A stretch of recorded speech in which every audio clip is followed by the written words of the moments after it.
Yeah, good morning, fellas. Obviously, I like to point around the no bag. That would be a great starter, and then I don't know, try and get there as early as possible. I'll be at Penrith though, so I won't have that issue. Okay, Penrith, South Sydney for MC. While the Panthers try to bounce back, and South Sydney without Cam Murray. So there's a bit happening on Friday night footy, isn't there? But we better get to some other points that we need you to touch on. Clint Gutherson, so much talk around Clint and where he will or won't be playing in terms of positionally next year. Yeah, obviously there's some interest around Clint Gutherson and not just around his position, the fact that would he remain at Parramatta with a few rival clubs expressing an interest and, Parramatta trying to clear out some of their players, but Jason Rolls has met with Clint Gutherson's agent over the last couple of days and told him, no, I want him here, I want him long term, I want to try and help build this club around him. But the interesting thing is that there's no guarantee of a position. There's a school of thought that his time at fullback has come to an end, Clint Gutherson, and so most people assume that, all right, if he's not playing fullback, or maybe he'll play in the centres, or, if they had an injury to the halves, he might be able to play 5'8", whatever the case may be. But I think Jason Rolls is going to try something a little bit different in the pre-season. Whether it works or not, I'm not sure, but there's a school of thought that Clint Gutherson will be moved to a roaming role and play potentially number 13, and similar to that of what Dylan Walker has done at the Warriors and what Tyron Wishart has done at the Storm. Do you think there'd be, like Jermaine Hopgood's made, and he's had a little injury problem this year, but he's come along in leaps and bounds as the middle. He's got an offload in him. Are you actually making the team better, or are you just trying to find a position for Gutho? I think Jermaine Hopgood, to me, is the investment in my... I don't want him on an edge. I'm playing him middle forward. Jermaine Hopgood, what about you?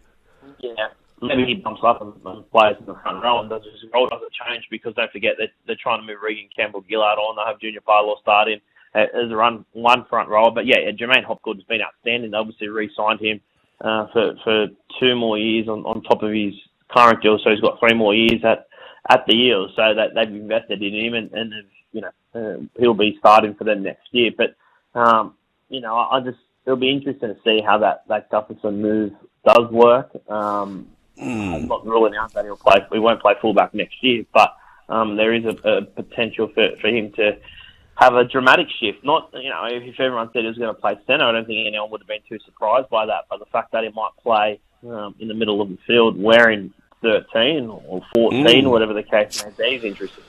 Okay, now just while there, we've got other topics to talk about, but people straight away on the text, Michael, they want to know. They see you as the source.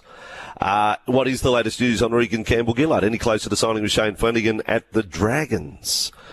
No closer. The fact that these two sides play each other tomorrow as well has probably delayed any sort of progression of talks from both parties. But the Dragons aren't budging.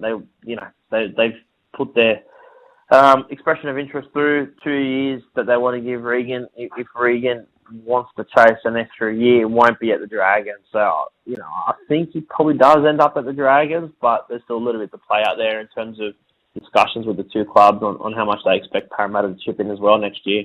And Michael, there's a second part to that text. Why wasn't Royce Hunt in the mix for St George Illawarra? When listening to this show yesterday, Dave Riccio aligned Royce with the Tigers, where Corey Horsburgh is also in discussions. Might we see Royce Hunt and Corey Horsburgh donning Tigers colours next year? Wouldn't that be a partnership, given the verbal stoush that those two have had the last couple of years? How good. You know what I mean? So that would be outstanding. But, yeah, it's definitely a reality. As for the Dragons didn't really express an interest in Royce Hunt. He wasn't on their radar. They've obviously chased a few middle forwards, but not Royce Hunt. Royce Hunt will end up with the Tigers at some point. And then Corey Horsburgh met with the Tigers yesterday as well, and there's still a little bit to play out there. The Royce Hunt deal is much closer to being done than the Royce Hunt deal, than the Corey Horsburgh deal at Tigers. But the Tigers are in for them both. He went and toured the Concord facilities yesterday, met with Benji Marshall and the like. So I think if he does leave Canberra, the Tigers are probably the most likely destination because they've got the salary cap space available. He met with the Broncos. I just don't think the Broncos would need a fair few things to happen before they could accommodate Corey Horsburgh.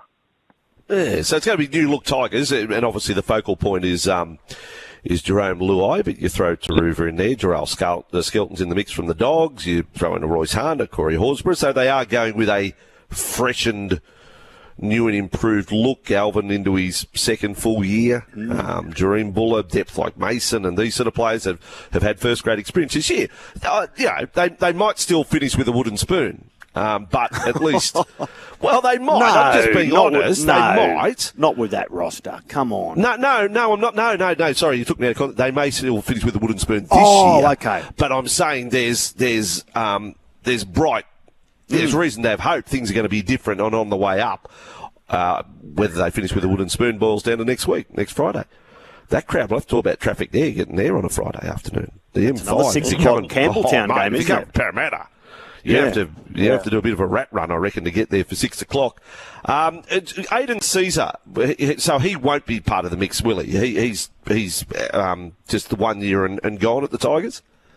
Yeah, it looks like he'll be done at the end of this season. He had an option for next season, a mutual option with the club, but it looks like he's returning to the Super League Hull FC. Looks like he's likely destination for Caesar. Obviously, he came and he's done a job for him this year with the young halves that they have in terms of Whānau and Galvin. Jaden Sullivan really hasn't played much first grade, but Caesar has been, I think he's done a good job for him. And with Jerome Luai arriving at the club next year, his sort of role, he's not there anymore. So I think that works for both parties. Okay, a couple more questions on the text line quickly, Michael, before we get to another topic. Any information regarding Daniel Saifiti's next move? Thank you, Q-Dog from Brisbane. And any news or mail regarding Kobe Hetherington to the Tigers? So there's a couple of topics that I'll throw your way, Michael, and invite you to comment on. DSAF, Kobe Hetherington. Yeah, the Saifiti deal is now up to the Dolphins and Newcastle to come to an arrangement.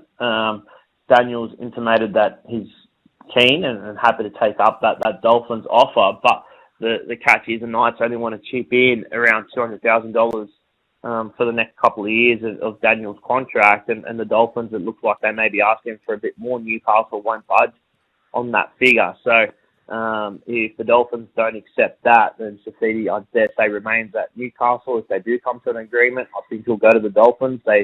He toured there last week and was comfortable. I think he's comfortable in his mind that he will move at the end of this season, but the two clubs need to come to an arrangement.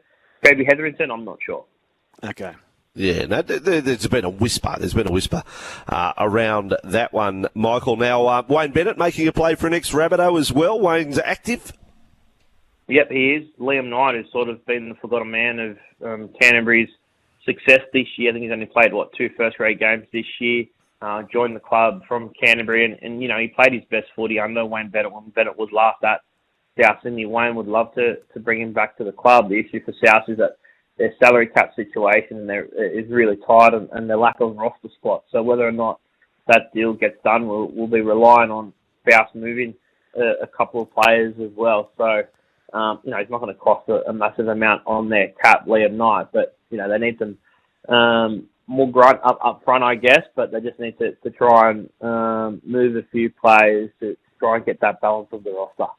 Alrighty. Well, that's very tasty. How about locking your 2 tips for tonight? Michael, give us a Friday night double. Which way are you going? I'm going to go Manly and the Panthers, boys. Manly and the Panthers from Michael Carayannis. Well done. 8 years out from the Brisbane Games. You got plenty of time to find the peak of your game, but you're pretty good effort today. I'll give you 8 out of 10. I'll give you a Dally M point tonight, or to this morning for your efforts today. All right, thanks, Vossy. Enjoy the round of footy, fellas. Good on you, MC. There we go.